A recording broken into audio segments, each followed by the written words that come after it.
시나리오도 썼고 음악 평론가로도 활동했고 영화 제작자로도 살았었고 공연 연출자로도 살았고 음반 기획자로도 살았고 소설가로도 잠깐 산 적이 있고 명리학자로도 살았고요. 저는 어릴 때 제 꿈이 없는 게 너무 컴플렉스였습니다. 월급을 받지 않는 삶을 썼다가 다른 사람한테 뒤지게 맞은 적이 있었는데요. 저는 뭐 그때 제가 정말 하고 싶은 것을 언제나 선택을 했기 때문에 그 순간 하고 있는 일이 내가 제일 하고 싶은 일이다라고 생각을 합니다. 제가 전 직원의 사주를 쫙 다 보고 이미 모든 인사 배치를 다 마쳤다더라.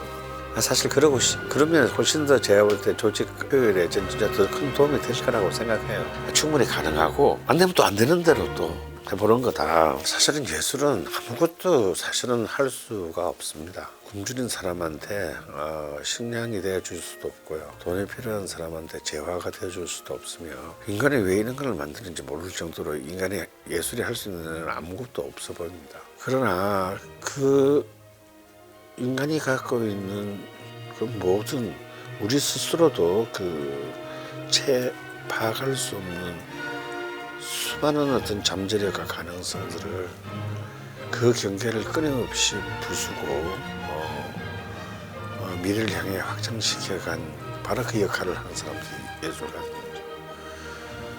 그래서 우리는 예술가를 지원하고 예술을 진흥해야 되는 이유가 그걸로 몇 푼을 돈 벌어보겠다 이게 아니고요. 안녕하십니까. 경기문화재단 대표이사 강헌입니다. 반갑습니다.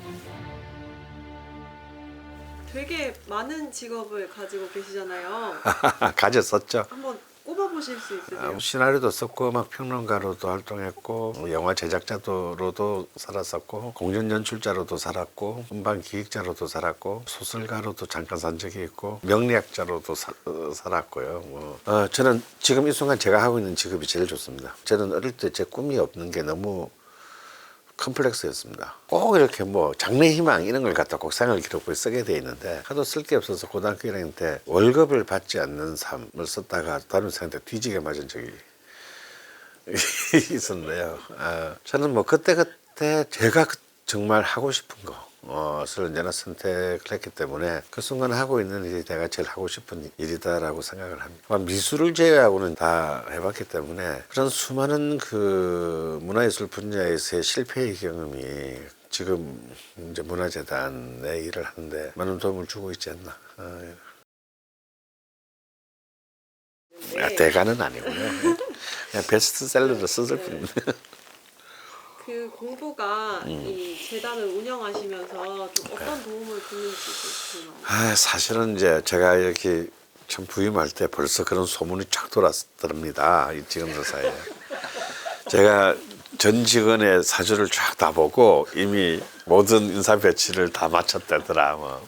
사실 그러면 훨씬 더 제가 볼 때 조직 효율에 진짜 더 큰 도움이 될 거라고 생각해요. 근데 일일이 모든 직원들한테 생년월일치를 좀 물어보는 것도 이게 좀 이상하잖아요. 너 몇 시에 태어났어? 이런 걸 물어볼 수가 없지 않습니까? 사실은 이병철 전 삼성 선대회장 같은 경우는 아예 그 신입사원 최종 면접에서 꼭 사주와 간상을 보았다고 합니다. 그래서 이제 관리의 삼성이라는 신화가 굉장히 이렇게 명리학에도 크게 비추고 있는 것이긴 하죠.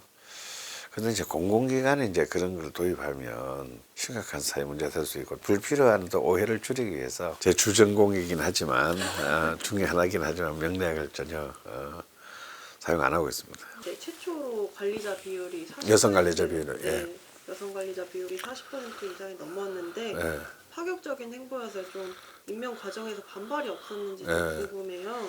이것을 파격적이라고 얘기하면은 이 또한 이제 이 세상의 그 흐름에 대해서 우리가 굉장히 둔감하다라고밖에는 얘기할 수 없죠. 중간 관리자 이상의 여성 직원은 20% 초반대였고 더군다나 이제 기관장급 한 사람밖에 없었죠. 주로 여성들은 이제 좀 하위 직급에 많거나 육아라든지 이런 부분 문제 때문에 이제 커리어 경쟁에서 아무래도 남자 직원에 비해서 좀 밀릴 수밖에 없는 객관적인 조건이 있는 건 사실입니다. 그러니까 고시 같은 걸 보면은 여성 비율이 엄청 높아졌는데 토직은 남자 비율이 여전히 많은 걸 보면 양성평등의 질서가 사회적으로는 이루어지지 못했다. 더군다나 여기 문화재단인데 여기서조차도 남성들의 압도적인 어떤 그 지분들이 유지되고 있다는 것은 이거는 좀 굉장히 낙후된 것이다. 그래서 조금씩 이렇게 이번에 이제 드디어 40%를 넘겼습니다. 사실은 오히려 여성 직원들이 그런 중앙관리자가 되는 것에 대해서 본인은 참 거부하는 경우도 있어요. 자신이 없다. 부담스럽다. 남성들의 사고도 바뀌어야 되지만 여성 노동자의 사고도 바뀌어야 된다. 계속 저는 이제 독려를 하는 편이고, 아니 충분히 가능하고 안 되면 또 안 되는 대로 또 해보는 거다. 근데 또 막상 맡겨놓으면요 잘 합니다. 코로나19 얘기를 좀 하려고 하는데요. 이제 대응을 위해서 IT 홍보팀을 신설하시기도 하셨고 100만 원의 기적은 실제 사업까지 20일이 소요 안 됐다고 알고 있어요. 짧은 기간 내에 좀 이렇게 빨리 실행할 수 있었던 원동력이나 좀 뒷얘기가 있는지 궁금합니다. 일단 제가 성질이 좀 급합니다. 제가 이제 프리랜서로 일할 때는 이제 뭐 제 마음대로 일을 하는 거기 때문에 속도를 제 마음대로 할 수 있는데 공적인 재원을 가지고 공적인 질산에서 해결해야 되니까 제가 보기에는 굉장히 낭비에 가까운 시간을 소요합니다. 그래서 저는 이거는 특히 이제 이 트렌드에 민감한 문화 부분에 있어서는 이거는 우리 뭐 경기문화재단뿐만 아니라 전 국가적으로 이거 해결돼야 될 문제예요. 일본이나 영국 같은 경우에는 이러한 문화 전담 기구가 최고 결정권자의 직할 부서로 두게 되어 있습니다. 굉장히 결정과 집행의 자율권을 보장하는 거죠.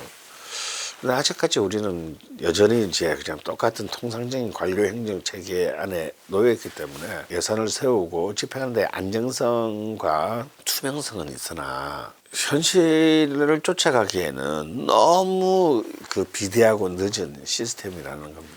근데 오히려 작년에 코로나19라는 어떤 아무도 예상하지 못했던 급박한 상황이 물론 사실 몇 달 뒤에 중앙정부도 입장을 철회했어요. 중앙정부가 야 그동안에 있던 수많은 어떤 이런 수많은 행정 절차들을 지금 급하니까 간소화해도 좋다 라는 지침을 전국에 내렸습니다. 그래서 그걸 저는 굉장히 적극적으로 활용했죠. 예술이 일반 이제 사람들 소비하는 소비자들에게 좀 어떤 영향을 줄 수 있다고 생각하시나요? 사실은 예술은 아무것도 사실은 할 수가 없습니다. 굶주린 사람한테 식량이 되어줄 수도 없고요. 돈이 필요한 사람한테 재화가 되어줄 수도 없으며 인간이 왜 이런 걸 만드는지 모를 정도로 인간이 예술이 할 수 있는 아무것도 없어 보입니다. 근데 이제 예를 들어서 저는 그 알타미라의 동굴 벽화를 돌리면 그런 생각을 하게 되죠. 그 구석기 시대에 정말 그 자연의 지배를 강하게 받던 무력한 인간이 추운 겨울밤에 간신히 동굴 속에서 생존을 유지할 때 그들은 그냥 왜 잠을 자지 않고 배고픔을 참으면서 그것을 그렸을까. 그 행위 자체가 인간이 결국은 이 수많은 종가의 경쟁을 물리치고 가장 우월한 종이 되게 만드는 가장 근원적이고 결정적인 역할을 했다고 봅니다. 아직도 우리는 그 예술가에 대한 사회적 인식은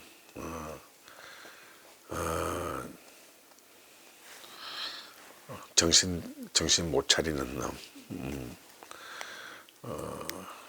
정말 사회적으로 전혀 백해 무익한 놈, 이런 아직 그런 굉장히 부정적인 시선, 뭐 아주 좀 잘 돼봐야 뭐 지 좋다고 지 쪼대로 사는 놈, 이런 그 인식에서 아직 크게 벗어나 있지는 않습니다.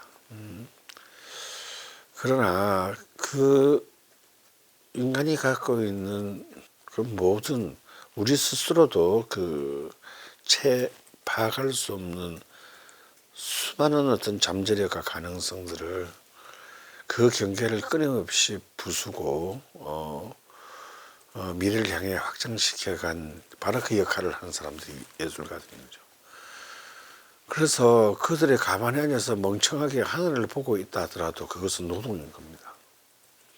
그리고 그들의 노동이 그 개인의 어떤 명예와 부귀와 관련된 것만이 아니라 우리 전체 사회의 공공의 자산이라는 인식을 우리는 이제 성숙하게 가질 때가 되었더라고 봅니다. 그래서 우리는 예술가를 지원하고 예술을 진흥해야 되는 이유가 그걸로 뭐 몇 푼을 돈 벌어보겠다 이게 아니고요. 그 과정 속에서 우리 전체가 우리 사회의 공동체 자체가 보다 더 훌륭한 어떤 사회로 우리도 모르게 진전해 가는 것입니다.